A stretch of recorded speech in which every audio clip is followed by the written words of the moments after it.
बात करेंगे बिहार की, जहां पर सम्राट युग की शुरुआत हो गई है। सम्राट चौधरी, दरअसल सम्राट चौधरी का सीएम बनना सिर्फ एक पद का बदलाव नहीं है, बल्कि बिहार में बीजेपी की एक नए युग की शुरुआत भी है, जहां वो पूरी तरह से कमान अपने हाथ में लेना चाहते हैं। और ऐसे में कई दिग्गजों के रहते हुए बीजेपी ने सम्राट चौधरी को ही सीएम आखिरकार क्यों चुना, इसके पीछे की वजह क्या है, और इसी पर बहस बहुत ज्यादा तेज है।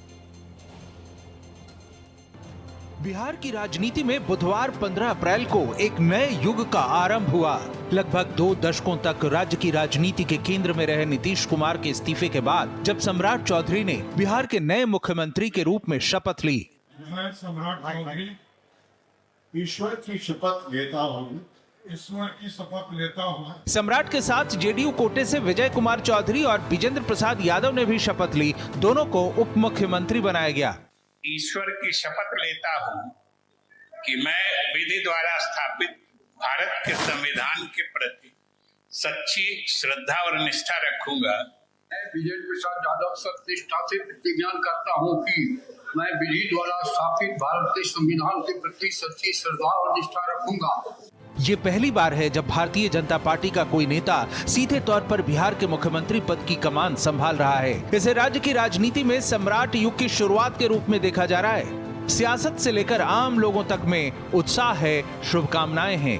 देखिए, ये संतोष का क्षण है, खुशी का क्षण है। भाजपा के मुख्यमंत्री बने हैं, जो एनडीए के मुख्यमंत्री हैं।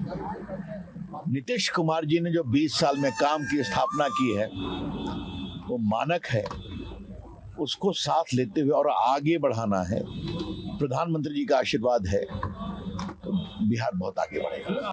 हालांकि एक तरफ उत्साह और शुभकामनाएं ही नहीं है, बल्कि एक खेमा ऐसा भी है जो सवाल कर रहा है कि 20 साल तक सुशासन बाबू की सरकार चलाने में सबसे अहम स्तंभ बने बीजेपी को जब मौका हाथ लगा, तो फिर दुनिया की सबसे बड़ी पार्टी को, पार्टी विद डिफरेंस वाली पार्टी को और चाल चरित्र वाली पार्टी को, भला सम्राट चौधरी में ऐसा क्या दिखा कि एक से एक दिग्गज नेताओं की मौजूदगी के बावजूद सीएम जैसे अहम पद के लिए सम्राट चौधरी को चुना। सवाल इसलिए भी कि पहले आरजेडी और फिर जेडीयू में रह चुके सम्राट चौधरी बीजेपी और संघ की पृष्ठभूमि नहीं रखते, और सवाल इसलिए भी क्योंकि खुद बीजेपी के साथ ही एनडीए के पास एक से एक दिग्गज नेता थे जो आज शुभकामना नहीं दे रहे होते, बल्कि बिहार जैसे राज्य की कमान संभाल सकते थे। एनडीए की सरकार थी, एनडीए की सरकार बनी है, और ये हम लोगों के लिए खुशी की बात है। नीतीश कुमार जी ने दिल्ली जाने का मन बनाया और उन्होंने एनडीए से मिलकर के सम्राट जी को नेता के रूप में चुना। अब नीतीश कुमार जी ने जो रोड मैप तैयार किया विकास का, उसको आगे ले जाना, सामाजिक समरसता को आगे ले जाना। मैं सम्राट जी को ढेर सारी बधाई, शुभकामनाएं देता हूं।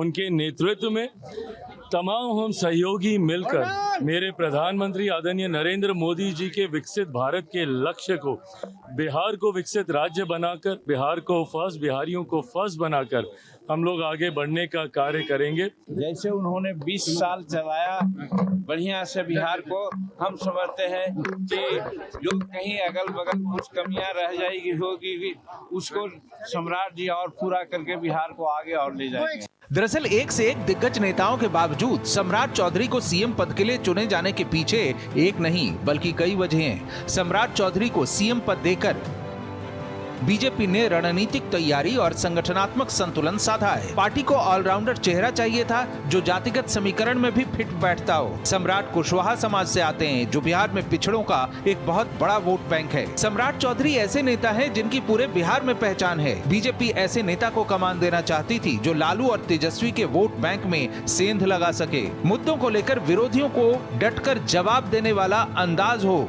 इतना ही नहीं, सम्राट समन्वय में भी माहिर हैं। कई बार पार्टी के अंदरूनी मुद्दों को भी सुलझाया है, क्योंकि आज की राजनीति में सिर्फ चुपचाप काम करने से बात नहीं बनती।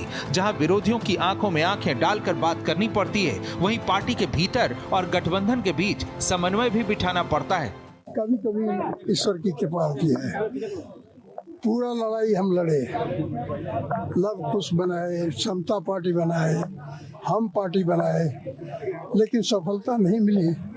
लेकिन आज अमित शाह, नरेंद्र मोदी और नीतीश की कृपा से सम्राट जी आगे बढ़ गए। कुल मिलाकर देखें तो सम्राट चौधरी में एक साथ कई ऐसी बातें थीं जो दूसरे दिग्गजों में टुकड़ों टुकड़ों में थीं। यही वजह है कि बीजेपी के तमाम दिग्गजों के बीच भी सम्राट ने बाजी मार ली। अब उनसे बिहार के कोर मुद्दों पर डिलीवर करने की उम्मीदें हैं। पटना से संवाददाता आशुतोष कुमार के साथ ब्यूरो रिपोर्ट, भारत एक्सप्रेस।